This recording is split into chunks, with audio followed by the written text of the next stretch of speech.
अभिराज अभिज्ञाला ऑफिसमध्ये घ्यायला आला. तो ऑफिसच्या बाहेर उभा होता. काही वेळानं अभिज्ञा बाहेर आली. Hi Abhigya. Abhiraj, what a present surprise. Abhigya, हा मामा, म्हटलं तुला सरप्राईज द्यावं. त्याने तिला गुलाबाचं फूल दिलं. Thank you. अभिज्ञाने ते हसतमुखाने घेतले. चल बस बाईकवर. अभिराज बाईक. अभिज्ञा, हो, आज लॉंग ड्राईव्हला जायचं आहे. अभिज्ञा थोडी उदास झाली. तिच्या चेहऱ्याकडे बघून अभिराज, काय झालं?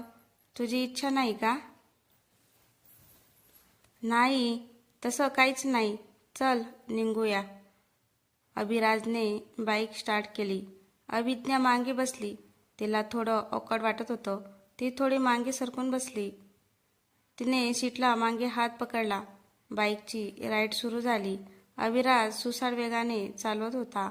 स्पीड ब्रेकरमुळे अभिज्ञा समोर सरकल्या जात होती. आता अगदी ती त्याच्या जवळ आली.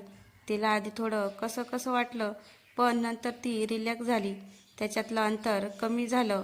अभिज्ञाने तिचा डावा हात त्यांच्या खांद्यावर ठेवला. तिचा स्पर्श त्याला भावला. तो अजून सुसाट वेगाने चालवू लागला. अभिज्ञा गाडीच्या मिररमधून त्यालाच बघत होती. तिने हळूच उजवा हात अभिराजच्या मांडीवर ठेवला. अभिराजच्या चेहऱ्यावर स्माईल आली. मिररमध्ये दोघांची नजरानजर झाली. काही क्षण दोघेही एकमेकांकडे बघून राहिले. अचानक हॉर्नरच्या आवाजाने अभिज्ञाचे लिंक